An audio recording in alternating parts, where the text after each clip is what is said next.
अस्सलाम वालेकुम दोस्तों, मेरा नाम कासिम अली शाह है। आज की हमारी सारी गुफ्तगू पेरेंटिंग स्टाइल्स के हवाले से है कि पेरेंटिंग स्टाइल्स कितने होते हैं।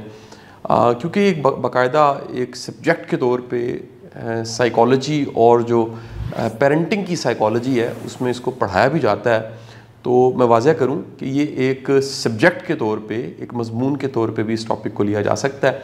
लेकिन मेरा बुनियादी मकसद इस सारी गुफ्तगू का ये है कि आप मेरी गुफ्तगू को सुनिए, बिलखसूस ऐसे वालिदैन जिनके अभी बच्चे छोटे हैं, ऐसे दोस्त अहबाब हमारी बहनें हैं जिनके अभी बच्चे होने हैं, और बाज़ ऐसे लोग जो इसको एज सब्जेक्ट भी पढ़ते हैं। कुछ लोगों को शौक़ होता है कि वो पेरेंटिंग साइकोलॉजी इस तरह के मज़ामीन को पढ़ते हैं। इन सब के लिए फ़ायदेमंद हो सकती है। एक मज़ाक का पहलू भी है।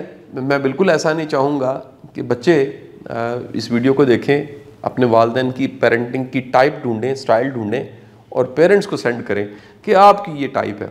यानी ऐसा तंज ना करें। मेरा बुनियादी मकसद इस वीडियो के ज़रिए इस्लाह करना है, सिखाना है, और अगर हम कहीं गलत हैं उसको ठीक करना मकसद है। 4 तरह की पेरेंटिंग के स्टाइल्स हैं। इसमें सबसे पहला जो आ जाता है पेरेंटिंग का स्टाइल, वो अथॉरिटेरियन है। और ये जो स्टाइल है पेरेंटिंग का, इसमें वालिदैन बहुत सख्त होते हैं। उनका जो रवैया है वो रूल्स एंड रेगुलेशंस को हर वक्त वो इम्प्लीमेंट करवाने की कोशिश करते रहते हैं। वो सख्त किस्म के असूल बताते हैं और वो बच्चों को चाहते हैं कि वो 100% इनको फॉलो करें। डिक्टेट करते हैं, बहुत ज़्यादा सख्ती करते हैं। इन वालिदैन में जज्बात को समझने की बिल्कुल सलाहियत नहीं होती। इंसान, आप जानते हैं कि एक ही वक्त में इंसान बॉडी भी है, इंसान माइंड भी है, इंसान की एक इमोशनल बीइंग भी है और स्पिरिचुअल भी है। तो जब बच्चे, उनकी जज्बाती जो ज़ात है, जज्बात हैं, उनको समझा नहीं जाता, अंडरस्टैंड नहीं किया जाता और डिक्टेट किया जाता है, सख्ती की जाती है, उनके साथ ज़ुबान की सख्ती की जाती है, उनको सख्त किस्म के असूल बताए जाते हैं और फिर कहा जाता है कि ये तुमने लाजमी फ़ॉलो करने हैं, अगर फॉलो नहीं करोगे तो सज़ा होगी। नतीजा ये होता है कि ऐसे बच्चे जज्बाती तौर पे बहुत ज़्यादा डैमेज हो जाते हैं। ऐसे लोग जिनके नफ्सियाती प्रॉब्लम है, उनके बचपन को अगर देखा जाए तो पता लगता है कि उनके वालिदैन जो थे वो अथॉरिटेरियन स्टाइल से उनकी ग्रूमिंग कर रहे थे, पेरेंटिंग कर रहे थे, जिसके नतीजे में उन बच्चों में कई तरह के प्रॉब्लम ज़्यादा मिलते हैं। उसमें जो सर फहरिस्त है वो एंग्जाइटी है, डिप्रेशन है, नाउमीदी है और ख़ुद को ख़त्म करने के ख़यालात का आना। आप जानते हैं कि जब भी मैं ये ख़ुद को ख़त्म करने के ख़यालात की बात करता हूँ तो मैं किस चीज़ की निशानदेही कर रहा हूँ उसको मैं ज़रा यूट्यूब पे नहीं बोलता। कुछ पॉलिसीज़ ऐसी हैं यूट्यूब की जिसकी वजह से फिर वीडियो जो है वो ज़्यादा लोगों तक नहीं पहुँचती। तो इस तरह के रवैये जब बच्चों में पैदा होते हैं तो उसकी बुनियाद कहीं ना कहीं वो गलत पेरेंटिंग स्टाइल है जिसमें अथॉरिटेरियन वालिदैन ने बड़ी सख्ती के साथ असूल और असूल को फॉलो ना करना उसकी सज़ा, इस मैकेनिज़्म से बच्चों की तरबियत की होती है। मैं आपको बताता चलूँ कि ऐसे वालिदैन जो अथॉरिटेरियन स्टाइल से पेरेंटिंग कर रहे होते हैं वो एक्नॉलेज नहीं कर सकते। ये इक्वेशन को बड़ा अपने ध्यान से समझना। इस इक्वेशन में एक तरफ जो है वो एक्नॉलेजमेंट है, शाबाशी देना है, जज़ा देना है, इनाम देना है, और उसके दूसरी तरफ है उम्मीदें बांधना। यानी कि इनकी उम्मीदें बहुत ज़्यादा होती हैं, ये बहुत कुछ चाहते हैं कि बच्चे इनके लिए ये कुछ करें, कामयाब हों, स्टडी में भी अच्छे हों, डिसिप्लिन हों, जिम जाएं, एक्सरसाइज करें, हर लिहाज से परफेक्ट हों। लेकिन बदले में इनके पास कोई रिवार्ड नहीं होता। ये किसी अचीवमेंट पे शाबाशी नहीं देते, एक्नॉलेज नहीं करते, इनके पास थैंक यू नहीं होता, ये जज्बात का बिल्कुल ख्याल नहीं करते। और नतीजा ये होता है कि बच्चे जो हैं वो मैनिपुलेटिव हो जाते हैं। ये भी एक रवैया देखा गया कि बच्चे जो हैं उनके खौफ और डर से उनके सामने बहुत अच्छे से बिहेव करेंगे, लेकिन जब वालिदैन गैर मौजूद होंगे तो वो फिर कुछ और होंगे। यानी उनका असल चेहरा कुछ होगा और वालिदैन के सामने मुख्तलिफ तरह से बिहेव कर रहे होंगे। इसको मुनाफ़िकत भी कहते हैं। यानी ये खुदा ना करे कि जो मुनाफ़िकत का रवैया है ये बचपन में ही बच्चे कहीं ना कहीं सीख लेते हैं उस सख्ती की वजह से। जब अथॉरिटेरियन वालिदैन गलत पेरेंटिंग करते हैं और उसके नतीजे में बच्चों की शख्सियत में बहुत बड़ी कमी आ जाती है। मैं आपको ये भी बताता चलूँ कि ऐसे बच्चे झूठ बहुत ज़्यादा बोलते हैं। वो उन्हें पता लग जाता है कि अगर सच बोलेंगे तो मार पिटेगी, सच बोलेंगे तो बहुत सख्ती से पेश आएंगे वालिदैन, लिहाजा वो झूठ बोल के बचत का रास्ता इख्तियार करते हैं, मार से बचने के लिए झूठ बोलने लग पड़ते हैं। आपको यहाँ ये भी बताता चलूँ कि जो बड़ी बेहतरीन किताबें इस मौजू पे मौजूद हैं, एक किताब का तज़किरा मैं पहले भी कई वीडियोस में कर चुका हूँ, दोबारा कर देता हूँ, wish your parents had read. ये वन ऑफ द फंटास्टिक किताब है जो ये बताती है कि हमारे बेशुमार जो नफ्सियाती प्रॉब्लम है वो बचपन में ही गलत पेरेंटिंग स्टाइल की वजह से पैदा हो जाते हैं और बाद में सारी ज़िंदगी बच्चे बड़े होके भुगतते हैं। खुदारा आप में से कोई भी अगर अथॉरिटेरियन वालिद या वालदा है तो मेहरबानी फरमा के फ्लेक्सिबिलिटी पैदा करे। और अगला जो पेरेंटिंग स्टाइल मैं आपके साथ डिस्कस करने लगा हूँ, ये एक आइडियल कह लीजिए पेरेंटिंग स्टाइल है, इसको अथॉरिटेटिव पेरेंटिंग कहते हैं। अथॉरिटेटिव पेरेंटिंग में जो वालिदैन हैं वो जज़ा सज़ा दोनों को सामने रखते हैं और वो पेरेंटिंग के लिए, बच्चों की तरबियत के लिए असूल ज़ाब्ते तय करते हैं। यानी वो असूल ज़ाब्ते बताते हैं और समझाते हैं कि इस असूल के पीछे हिकमत क्या है। अथॉरिटेरियन जो है वो बस बताते हैं मैंने कह दिया, ये जो जुमला होता है बस मैंने कहा है तुमने करना है, ये निशानी है कि वालिद या वालदा जो है वो अथॉरिटेरियन है। और हमारे इस कल्चर में, बिलखसूस हमारे मुसलमानों के कल्चर में, इंडो पाक के कल्चर में भी वालिदैन का अदब का क्योंकि बहुत ही हुक्म है, दीन में भी हुक्म है। अथॉरिटेरियंस जो वालिदैन हैं वो इसका भी एक एज लेते हैं, वो कहीं ना कहीं अपने बच्चों में ये गिल्ट पैदा करते हैं कि देखो तुम अगर मुझे फॉलो नहीं कर रहे और मेरी बात को तुम नहीं सुन रहे और उस तरह नहीं कर रहे जिस तरह से मैं चाहता हूँ तो तुम्हें बहुत गुनाह होगा और तुम एक गुनाहगार इंसान होगे और अल्लाह भी तुम्हें नहीं बख्शेगा। इस तरह के वो जुमले बोलते हैं। ये निशानी है अथॉरिटेरियंस की। अथॉरिटेटिव जो वालिदैन हैं वो बताते हैं कि ये नहीं करना, ये करना है, अगर ये नहीं करना तो इसका नुकसान ये है बेटा, आपको बचना पड़ेगा, और अगर ये करोगे तो इसका फ़ायदा ये है। यानी वो बच्चों के साथ कम्युनिकेशन बहाल रख के फ़ायदा और नुकसान दोनों बता के चलते हैं, जिसकी वजह से उनका बच्चों के साथ जो रिलेशन है वो बहुत अच्छा रहता है। वो देखते हैं कहाँ सख्ती करनी है वो सख्ती कर लेते हैं और साथ देखते हैं कि जहाँ पर अप्रिशिएट करना चाहिए वो अप्रिशिएट भी करते हैं। उनका एक्नॉलेज करना, उनका मानना, उनका एडमिट करना कि शाबाश तुमने कोशिश की और ये तुमने अचीव किया, ये एक नॉर्मल एक बिहेवियर उनका होता है। वो ऐसा नहीं करते कि बहुत सा वो उम्मीदें बांधने और बहुत सी तवक्कात वो रखें, बाद में जब बच्चा पूरा भी उतर आए तो एक्नॉलेज ना करें। वो एक्नॉलेज करते हैं, वो एडमिट करते हैं कि शाबाश तुमने एफर्ट की और उसका नतीजा आ गया।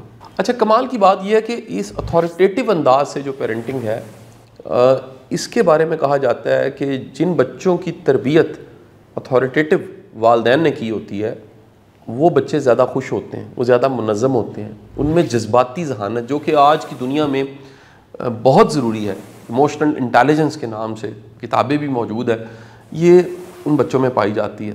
यानी बच्चे फ्लेक्सिबल होते हैं, रिजिड नहीं होते, वो किसी सिचुएशन में सोल्यूशंस को सोचते हैं, वो रुक नहीं जाते, वो फिर दोबारा से ट्राई करते हैं, कोशिश करते हैं और ज़िंदगी के मुश्किल जो चैलेंज हैं उनको हल करते हुए वो आगे की तरफ निकल जाते हैं, स्टक नहीं होते। ये भी अगेन मैं निशानदेही कर दूं, अथॉरिटेटिव वालिदैन में एक्नॉलेज करना, हौसला अफजाई करना, शाबाशी देना बड़ा वाज़िया तौर पे पाया जाता है। और साथ ही साथ में ये राब्ता रखते हैं, ये बच्चों को इजाज़त देते हैं कि बच्चे अपनी राय का इजहार कर सकते हैं, वो राय से इख्तलाफ कर सकते हैं लेकिन राय को सुनते ज़रूर हैं।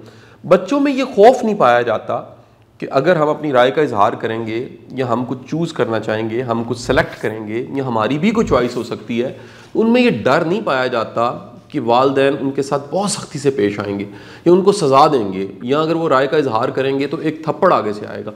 इस तरह का रवैया अथॉरिटेटिव वालिदैन में नहीं पाया जाता, जबकि फिर अगेन मुआवजना कर रहा हूँ, अथॉरिटेरियन जो वालिदैन है उनमें ये रवैया पाया जाता है, बच्चे अपनी राय का इजहार भी नहीं करते। और अगेन अगर ये दोनों का मैं मुआवजना करूं तो अथॉरिटेटिव वालिदैन के बच्चे उनमें कॉन्फिडेंस ज़्यादा पाया जाता है क्योंकि वो अपनी राय का इजहार करते हैं, गलतियां भी करते हैं, गलतियों की इस्लाह भी करते हैं। ये एक ऐसा प्रोसेस है, याद रखिए कि इंसान ग्रो आगे बढ़ता ही गलतियों को ठीक करके आगे जाता है, पिछली गलतियों से सीखता है, तरक्की करता है। लेकिन जब आप गलती पे बहुत सी सज़ा दें और गलती की गुंजाइश भी ना छोड़ें, ये किसी हद तक कह लीजिए आप हर वक्त हर चीज़ को मॉनिटर करें और मॉनिटर करने के साथ साथ आप उनकी राय, उनके जज्बात, उसका बिल्कुल एहसास ना करें तो उससे बच्चे डैमेज होते हैं। तो दो टाइप्स अभी तक हमने डिस्कस कर ली, अथॉरिटेरियंस और अथॉरिटेटिव वालदैन, जिसमें से एक बात हमें बड़ी काम की पता लगी कि अथॉरिटेटिव वालदैन ज़्यादा बेहतर एक चॉइस है पेरेंटिंग स्टाइल में। अच्छा, तीसरी जो किस्म है परमिसिव है। इसको आप ये कह लीजिए सादा ज़ुबान में समझने के लिए, ये वालदैन इंतहा के केयर करने वाले होते हैं, लविंग होते हैं, लेकिन इनके पास कोई रूल्स नहीं होते। यानी ये सिर्फ मोहब्बत लाड प्यार में ही चलते रहते हैं। और इसका नुकसान क्या होता है कि ऐसे बच्चे रूल्स को ओबे करना सीखते ही नहीं हैं। वो किसी बड़े छोटे का एहतराम करना भी नहीं सीखते। उनको बताया ही नहीं गया होता कि कुछ चीज़ें गलत हैं और कुछ चीज़ें ठीक हैं। और ये जो अप्रोच है इस लिहाज से बड़ी ख़तरनाक है कि इसमें बच्चे, क्योंकि वक्त पे उन्होंने सीखा नहीं होता, और जब वो किसी वक्त में ब्लंडर मारते हैं तो बड़े बड़े ब्लंडर मार देते हैं। और ऐसे बच्चों का क्रिमिनल होने का रुझान बहुत ज़्यादा पाया जाता है। ज़िद्दी होते हैं ऐसे बच्चे। यानी आप जब भी किसी बच्चे में ज़िद देखें और हद से ज़्यादा ज़िद देखें तो आप समझ लीजिए कि उसके वालिदैन ने जब उसकी तरबियत की है तो उसमें हद से ज़्यादा लाड प्यार शामिल किया है। उस बच्चे ने नो नहीं सुनी। आप याद रखिए, ज़िंदगी में हर जगह यस नहीं मिल रही होती। कई जगह पे नो मिलती है, कुछ दरवाजे बंद मिलते हैं, कुछ जगह पे रुकावटें मिलती हैं, कुछ जगह पे तनकीद मिलती है। और ऐसा बच्चा जिसकी परवरिश लाड प्यार से हुई है, वो ना सुनने का आदी नहीं होता। वो शदीद माइंड करता है, वो बेजारी महसूस करता है जब उसको कोई दरवाज़ा बंद मिलता है या कोई एक्नॉलेजमेंट नहीं मिलती।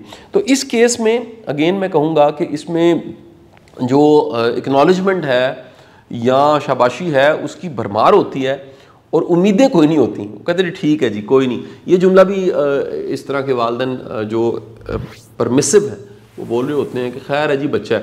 वो बच्चा बड़ा भी हो गया होता है और वो यही कहते रहते हैं कि जी क्या हो गया जी, बच्चा है, बच्चे कर देते हैं, कोई ऐसी बात नहीं है। इस अंदाज की पेरेंटिंग में बच्चे अखलाकी तौर पे बहुत ज़्यादा डैमेज होते हैं। नफसियाती तौर पे तो मैंने आपको पहले बता दिया कि जो अथॉरिटेरियन वालिदैन हैं वो ज़्यादा डैमेज करते हैं नफसियाती तौर पे। लेकिन परमिसिव केस में बच्चे के जो मॉरल्स हैं, अखलाकियात है और उसकी जो वैल्यूज़ हैं वो मजबूत नहीं बनती। अगेन मैं इस जो परमिसिव कह लीजिए पेरेंटिंग है, इस रूल्स में जो बच्चे पलते हैं उनकी दो निशानियाँ फिर मैं आपको बताता चलूँ। एक तो ये क्योंकि बहुत ज़्यादा आज़ादी ने मिली होती है इसलिए ये नज़्मो ज़ब्त को बिल्कुल लाइक नहीं करते। डिसिप्लिन रूल्स एंड रेगुलेशंस को बड़ा डिसलाइक करते हैं। इवन के वो क्लासरूम हो, दफ्तर हो, किसी भी जगह पे काम करना हो, इनको नहीं पसंद होता कि इनको कोई डिक्टेट करे या इनको कोई कुछ कहे। और ये बाज़ औक़ात तो रूल्स की धज्जियाँ उड़ा के बड़े खुश होते हैं। आपको ऐसे केसेस अखबारात में ख़बरें मिलती होंगी, कई ऐसे आप सोशल मीडिया पे आप तक ख़बरें आती होंगी कि किसी अमीरज़ादे ने गाड़ी के नीचे किसी को कुचल दिया, या इशारा बंद था और गाड़ी भगा दी, या पुलिस वाले के साथ लड़ाई कर ली। ये दरअसल सब के सब ये वो बच्चे हैं जो बिगड़े हुए बच्चे, नवाबों के बच्चे हैं। और ये जो नवाबी है ये दरअसल बच्चों को हम नवाब बना देते हैं। और ज़िंदगी की जो शाहरा है, ज़िंदगी का जो ट्रैक है वो इतना स्मूथ नहीं होता जितना स्मूथ हम उनको दिखा देते हैं और बाद में चैलेंज आते हैं। अच्छा, चौथी किस्म जो पेरेंटिंग स्टाइल की है ये है अनइन्वॉल्व्ड, और इनको आप निगलेक्टिंग पेरेंट्स भी कह सकते हैं। यानी ये बच्चों को शदीद नज़रअंदाज करते हैं। इसकी जो वजूहात होती हैं वो एक लंबी फहरिस्त है। बाज़ वालिदैन का ये कहीं ना कहीं एक बिलीव बैठा होता है कि बच्चों को तरबियत के लिए या बच्चों की ग्रूमिंग के लिए उन्हें हमारी सपोर्ट की ज़रूरत ही नहीं है। वो बच्चे को भी बड़ा ही समझते हैं। कुछ लोग छोटे बच्चों को बड़ा समझते हैं, हालांकि हम ग्रो करके बड़े होते हैं। ज़िंदगी के कितने तजुर्बात, मुशाहिदात, गलतियाँ करके ऊपर आते हैं। ये समझते हैं कि नहीं जी ठीक है, बस बच्चा पैदा कर दिया, अब इसकी तरबियत खुद ब खुद हो जाएगी। लिहाजा वो उसकी जो जज्बाती ज़रूरियात है, जिस्मानी ज़रूरियात हैं, एक नफसियाती ज़रूरियात है, उनकी तरफ बिल्कुल ध्यान नहीं देते। एक तो इस बिलीव की वजह से हो जाता है निगलेक्टिंग पेरेंट्स का बनना। दूसरी वजह जो होती है वो मसरूफियत है, और इसमें फादर मदर दोनों जॉब्स कर रहे हैं, उनको बिल्कुल परवाह नहीं है उनके बच्चों के साथ क्या बीत रहा है, उनके साथ कोई प्रॉब्लम चल रहा है। बाज़ औक़ात मेरे पास काउंसलिंग के लिए बच्चा लेकर आ जाते हैं, उम्र उस बच्चे की 18, 19, 20 साल होती है, मुकम्मल बिगड़ चुका होता है। वो कहते हैं शाह साहब आपका कोई 1-2 सेशन ऐसे होंगे जिससे ये ठीक हो जाएगा। मैं उन्हें कहता हूँ कि आपको 18-20 साल लग गए हैं इसको बिगाड़ने में, और ये जो बिगाड़ है उसकी वजह नज़रअंदाज करना है। जब इसको कह लीजिए को पैम्पर करने वाला चाहिए था, जब इसको कंफर्ट देने वाला चाहिए था, जब इसको किसी का साथ चाहिए था, जब इसको कोई कंधे पे कोई थापड़ा देने वाला, शाबाशी देने वाला चाहिए था, तब आप मौजूद नहीं थे। जब इसको जज़ा और सज़ा का तसव्वुर आपने समझाना था कि ज़िंदगी में रिवार्ड्स भी हैं और ज़िंदगी में पनिशमेंट भी है, ये समझाना था। जब आपने ज़िंदगी के असूल समझाने थे तब आप मौजूद नहीं थे, आप पैसे कमा रहे थे, आप मुल्क से बाहर थे, आप बिज़ी थे, आपने अपनी ज़िंदगी को देखा, आपकी उस वक्त अपनी कुछ प्रायोरिटीज़ थी और आपकी प्रायोरिटी में बच्चे नहीं थे। नतीजा ये हुआ कि आपके बच्चे जो हैं वो निगलेक्टिंग पेरेंटिंग की वजह से शदीद डैमेज हो गए। मैं आपको एक और भी आजकल ख़तरनाक चीज़ बताऊँ, ये निगलेक्टिंग पेरेंटिंग की शक्ल में कॉमन नज़र आएगी। मियाँ बीवी दोनों वो मसरूफ़ होते हैं अपनी जॉब्स में। ये इस तरह के केसेस मैंने बड़े देखे हैं। अगर खुदा न खास्ता कोई ऐसा वालदैन जिसने कभी मेरे से काउंसलिंग ली है, डिस्कस किया, तो वो स्पेसिफिक मैं किसी को टारगेट नहीं कर रहा, क्योंकि मैंने बहुत से केस देखे और आपने भी देखे होंगे। तो ये जर्नली मैं बात बता रहा हूँ, ज़हन में रखिएगा कि इस केस में वालिद वालदा दोनों जॉब्स कर रहे होते हैं। बच्चा जो है वो बड़े छोटा बच्चा, उसको वो सेलफोन दे देते हैं या किसी आया खाला के हवाले कर देते हैं। अब होता ये है कि वो आया खाला या जो भी आपकी मुलाजमा है वो अपनी जॉब तो कर रही होती है, जॉब को वो पूरा कर रही होती है, वो टाइम पे आती है और आपके घर आने तक वो बच्चे के साथ मौजूद होती है, लेकिन उसका कोई जज्बाती रिश्ता या कनेक्शन या एक एहसास का रिश्ता बच्चे के साथ नहीं जुड़ा होता। लिहाजा वो एक प्रॉपर कम्युनिकेशन जो माँ के साथ होनी चाहिए, बाप के साथ बच्चे की होनी चाहिए, या अपने इर्द गिर्द के जो रिश्ते हैं उनके साथ होनी चाहिए, वो नहीं बिल्ट हो पाती।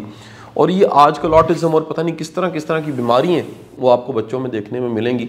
सेलफोन इस्तेमाल करते रहते हैं, कोर दुनिया में चले जाते हैं और कम्युनिकेशन जो प्रॉपर अल्फाज की अदायगी और वो जो सारे कह लीजिए ब्रेन डेवलपमेंट के जो माइलस्टोन्स हैं कि कब क्या चीज़ अचीव की होती है बच्चे ने, वो सारे के सारे टारगेट्स पूरे नहीं हुए होते और नतीजा ये होता है कि बच्चा जो है वो शदीद मुख्तलिफ़ तरह के बहरानों का शिकार हो जाता है।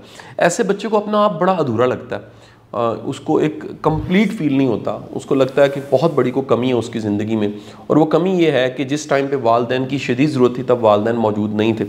निगलेक्टिंग जो पेरेंटिंग है इसमें एक और भी काम होता है। ये होता है कि बच्चा, आप इसको इस तरह समझ लीजिए कि जैसे बाग है, वहाँ माली है तो पौधों की सिमेट्री है, कहीं फूल लगे हैं, कहीं क्यारी हैं, कहीं कोई खूबसूरत आपको जो है जी वो पौधा मिलेगा, कोई फल देने वाला दरख्त मिलेगा, एक सिमेट्री होगी माली की वजह से। नेगलेक्टिंग पेरेंटिंग में होता है कि जिस तरह एक बाग जिसका माली नहीं है, कहीं पर कोई खारदार झाड़ी उग गई, कहीं कांटे उग गए, कहीं दरख्त उगाया, कोई सिमेट्री नहीं होती।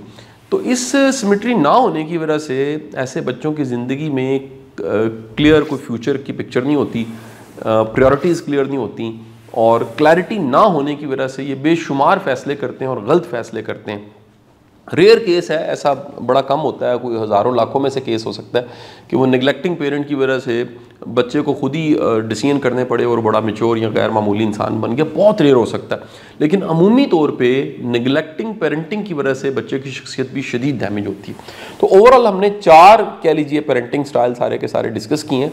आइंदा दिनों में ये चारों के चारों पेरेंटिंग स्टाइल्स को हम मज़ीद तफसील से डिस्कस करेंगे और एक एक करके हम हर पेरेंटिंग स्टाइल पे एक वीडियो भी बना देंगे ताकि आपका बहुत सा फ़ायदा हो सके। स्पेशली मेरी ये भी दरख्वास्त है कि आप की पेरेंटिंग किस स्टाइल से हुई है, आपके वालिदैन ने आपकी तरबियत किस अंदाज से की इन चारों में से, और आप अपने बच्चों की पेरेंटिंग किस अंदाज से कर रहे हैं, जुर्रत करके हिम्मत करके कमेंट्स में ज़रूर बताइएगा। बहुत बहुत शुक्रिया, थैंक यू।